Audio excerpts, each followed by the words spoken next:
Good day everyone, this is Kirby and welcome to another episode of KMACS Food Adventure. So today, wala tayong ibang gagawin kundi, syempre kumain. So I went around my neighborhood, kala mo laki, no? I went around and looked for 4 burger joints na syempre magbibigyan natin ng burger. So today, what we'll do is rank them from top 1 to 4 based on price, their taste, and of course, presentation. So samahan niyo ako, kakain tayo ng burger ngayon. Tara, kain tayo!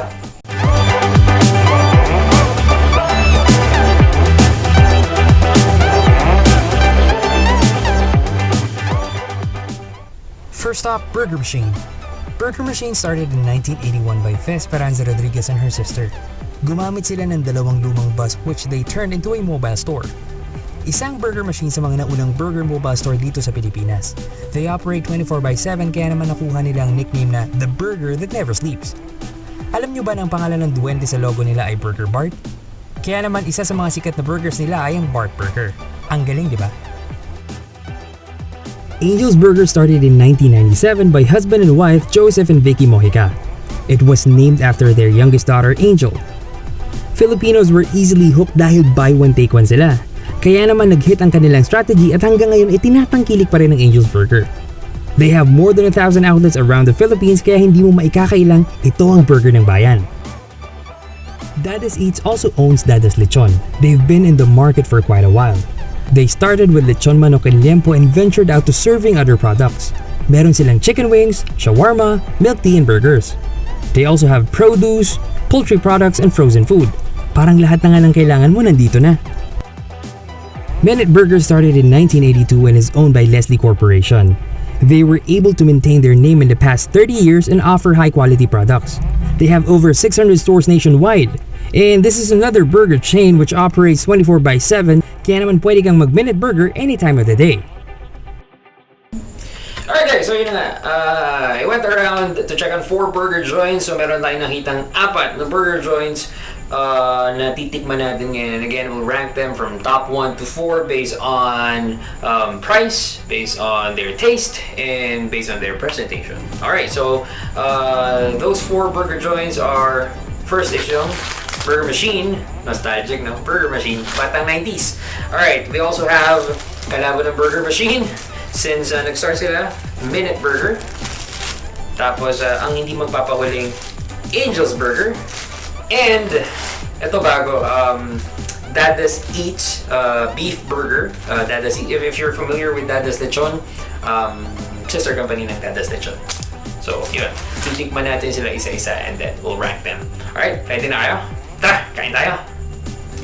Alright, so let's start with the first one. So, syempre, yung isa sa mga favorites natin yung Burger Machine. Alright, so this is their Bart Burger. So, nung 90s, so, parang tanda ko na.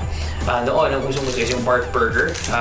Hindi pa uso dati yung Buy-1 Take-1. So, nung nag-boom yung Buy-1 Take-1, syempre, sumabay na rin si Burger Machine. Pero, guys, kung mapapansin nyo, hindi na kayo masyadong makakita ng Burger Machine kung saan. Unlike before na bawat kanto na puntahan yung merong Burger Machine. So, talagang nag-ikot ako para lang makakita ng Burger Machine. So, ito, titikman na natin. Pero bago natin titikman siya, pero mapakita ko sa inyo yung presentation at yung itsura. So again guys, this is their Bart Burger. Of course, may buns. But hindi pwede maging burger walang buns. Ayan, so tingnan natin yung loob. Pinilagyan ko siya ng coleslaw. Meron din siya of course, mayo and ketchup. So beef patty. Ayan. Kita nyo ba? There. Kunin natin yung Burger Machine.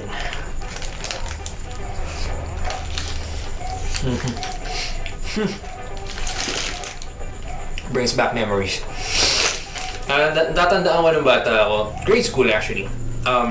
Sa bahay namin, may malapit na Burger Machine. So bago ako pumasok ng school, dadaan muna ako doon para bumili ng Bulilit Burger. If you can still remember yung Bulilit Burger, yung 5 pesos lang na isang burger na maliit. So yun yung baon ko palagi nung grade 5 ako. So that's Burger Machine. Okay. Pag natikman na natin siya, mamaya ko siya ubusan. Siyempre baka mabusog ako agad, di ko makain yung iba. Tabi ka muna. Diyan ka muna. Siyempre doon tayo sa kalaban. minute burger. Okay, so again, brings back memories. Kasabayan to ng burger machine. Mga batang 90s, taas ang kamay. Okay, so alam ko, before pa lumabas yung mga burger joints ngayon, ang talagang usong-uso nun ay burger machine and minute burger. Alright, so tikman na natin. This is cheeseburger, guys. Tikman natin. Tingnan natin yung loob. Okay. So buns, mas firm yung buns compared dun sa burger machine. Sa burger machine kasi medyo airy yung kanyang buns. Ito medyo firm. It also has dressing. Yung dressing niya, I think it's a combination of ketchup and mayonnaise. Tapos meron siyang cheese. So yung cheese medyo melted na. Alright, so tikman na natin yung minute burger.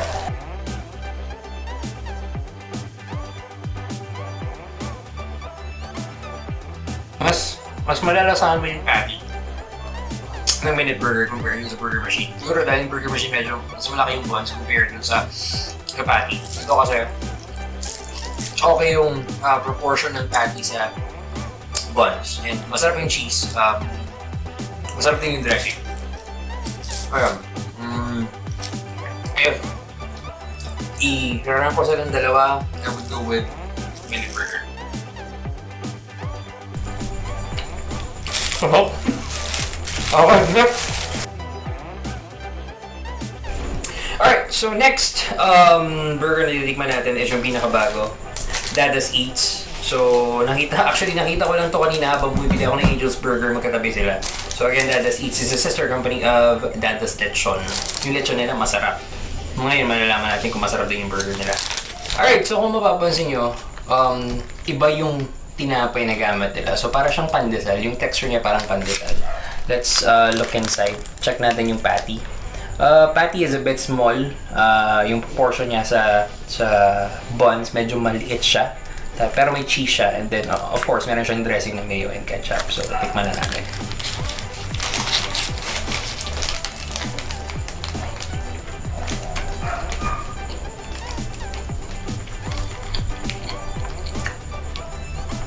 Medyo dry yung buns compared dun sa unang dalawa na natikman natin. Kasi nga, pandesal siya, diba? So, airy din siya. Pero medyo dry. Yung patty, it's a bit dry. Pero lasa mo yung beef. For the dressing, usual dressing, mayo and ketchup. For the cheese, normal cheese, processed cheese. Yeah. I paid 55 pesos for this, so 45 yung mismong burger and an additional 10 pesos for the cheese. For the price, okay naman siya. Mabubusog ka pa rin naman.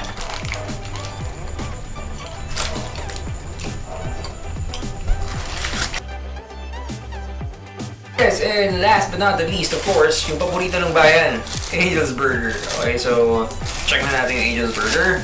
This is actually their cheeseburger. So check natin yung buns.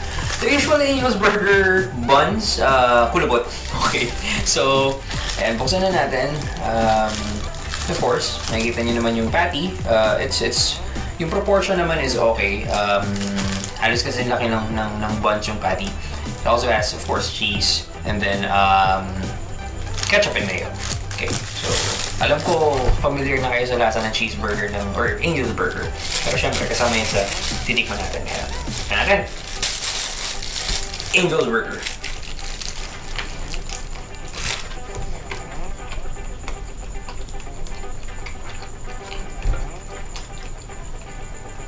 Yung lasa, hindi ako nakapagsalita, di ba? Yung lasa ng patty, beef na beef. Okay, so if you'll compare yung lasa nito dun sa unang tatlo na burgers na tinikman natin, mas beefy yung lasa nito. When it comes to the buns or sa tinapay, hindi siya dry, hindi siya airy, malambot, a bit chewy. Hindi naman moist, pero comparing sa lahat ng bread na natikman ko, naglalaban is yung Minute Burger and Angel's Burger when it comes to the buns. But when it comes to the patty, in my opinion, naunguna ang Angel's Burger. Okay, so kanya-kanya rin tayo ng lasa, guys. This is just my opinion. Doon ako sa Angel's Burger. Okay, so kaya natikman na natin yung apat. Kaya nyo muna ako ubusin yung burgers na nandito sa harap ko. And then, we'll rank them from top 4 to to top 1. So malalaman natin kung sino yung mananalo mamaya. Walang price to guys. This is just a food review, okay? This is my opinion again. Okay? So see you later.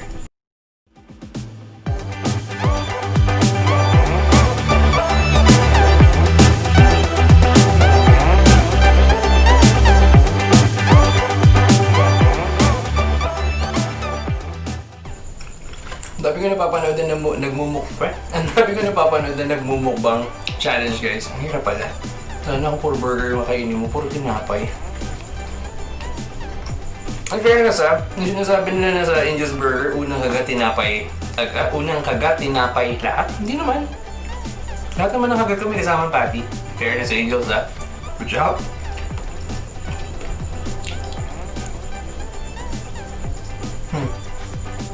Ubus ko na si Angels.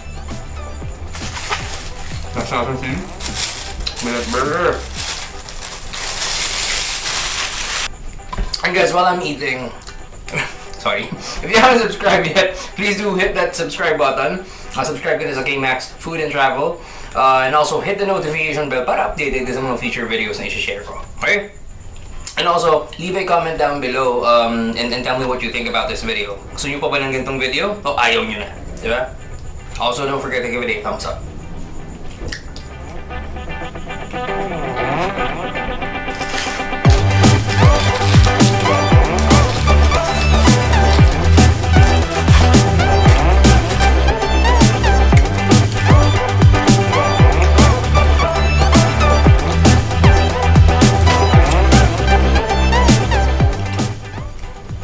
Feeling ko masasarap to, may hot sauce.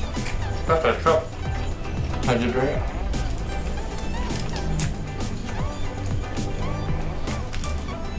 Pati na lang kainin ko.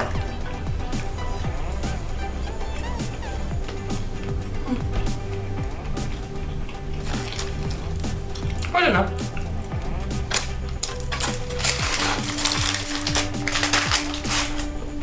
Next. The good old machine. Alala ko, hinatid pa ako ng tatay ko sa school. Kaya dadaan muna ako ng burger machine.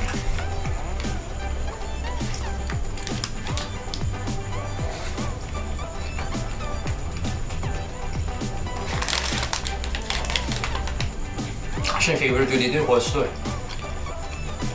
Hindi ko sa gulay. Dapat kayo din.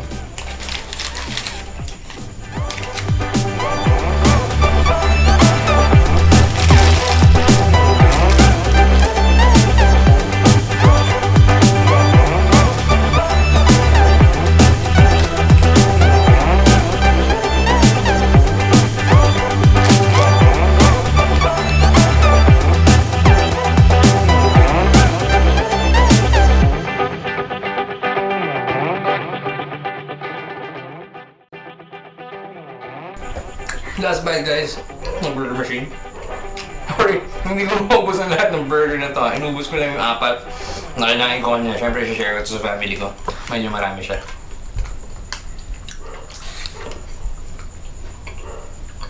So, busog na naman si Kirby ngayon.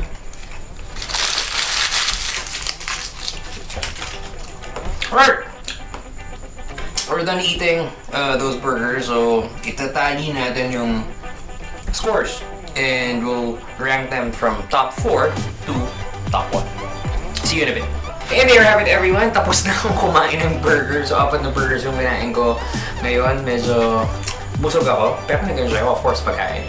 Alright guys, so dumating tayo sa point na kailangan nating i-rank yung burgers na kinain natin based on presentation, price, and taste. So let's start with presentation.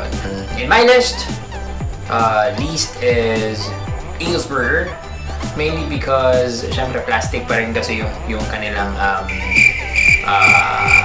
balot, diba? And of course, kung makikita nyo naman yung buns, medyo kulubot, so hindi siya appetizing, hindi siya pleasing when it comes to or hindi siya pleasing sa mata, yung ibig sabihin, okay?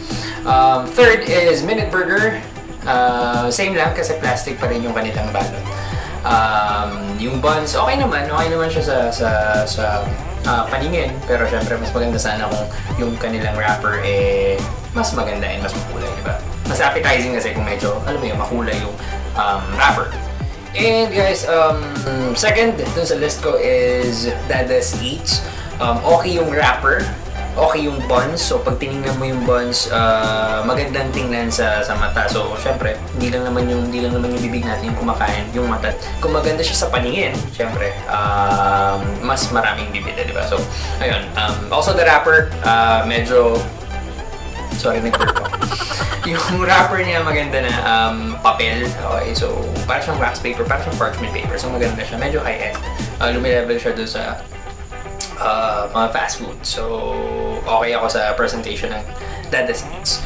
And number 1 na nanalo sa presentation ay Burger Machine. Natatandaan ko dati plastic minsan na nag-start, pero ngayon paper na yung gamit nila, and maganda yung presentation, in my opinion. Alright, so ang nanalo again for presentation is Burger Machine. Now, let's move to price. Okay, top 3 lang sa price kasi merong nag-tie. So, let's start with top number 3 sa price. So, yung pinaka, hindi ko sasabihin mahal, pero sa kanilang apat, yung pinakamahal ay Eats and Minute Burger. So, parehong yung burger na yun ay 55 pesos. Pero doon sa 55 pesos naman yun, siguradong busog ka kasi dalawang burger na yung kakainin mo. Alright. Second, doon ay si Burger Machine. So, I paid 54 pesos for 2 burgers. Hindi kasama doon yung coleslaw kasi nagpa-add ako ng coleslaw, which is 8 pesos. So, if i-add yung 8 pesos doon sa 54, it's, mahina ako sa math. It's 62 pesos. So, yung burger lang mismo yung sinama ko, 54, so second siya. And number 1 on the list is Angel's Burger. Alam naman natin kung gaano kamurang Angel's Burger. So I paid 37 pesos for Angel's Burger's cheeseburger. Alright. Now for the taste. Ito yung pinaka-importante, di ba? Hindi porket nagbayad ka ng mahal, masarap na. At hindi porket nagbayad ka ng mura, hindi masarap. Alright, so let's start with number 4. In my opinion, dun sa apat na burgers, least, hindi ko naman sinasabi hindi ko gusto, pero nasa bottom siya is Dada's Eats, mainly because medyo dry yung patty, pero I mean, what do you expect kung nandun tayo sa low end price ng burger. So if medyo gagandahan pa nila or i-improve nila yung patty, siguro mas magiging maganda and mas maraming bibili sa kanila. Alright, so third on the list is Burger Machine. Okay yung okay yung presentation and price ng Burger Machine, pero naalala ko yung lasa niya before, hindi naman nagbago. Siguro yung beefiness ng patty yung hinahanap ko. Coleslaw wise, hindi nagbago rin. Masarap ang coleslaw ng Burger Machine, yung favorite ko. Buns, yung medyo airy. So, nasa rank number 3 lang siya. Let's go to rank number 2. Para sa akin, Minute Burger. Patty wise, masarap siya. Beefy naman siya. Yung buns, okay, kasi hindi siya dry. Dressing is okay. Cheese is okay. And rank number 1, yung nanalo, in my opinion, is of course Angel's Burger. Again guys, hindi totoo yung unang kagat tinapay agad. Hindi naman siya totoo. Yung kinain ko kanina, proportion yung burger or yung patty doon sa burger buns. So ayun, when it comes to taste, Angel's Burger yung nanalo sa akin. Overall, nanalo in my opinion is Angel's Burger. If you agree, please give it a thumbs up. Kung hindi naman, please leave a comment down below and tell me what you think. And if you have any suggested place na gusto nyong puntahan ko, please leave a comment down below. Malay nyo, next episode, yun na yung puntahan ko. Again, this is Kirby. Tara, kain tayo!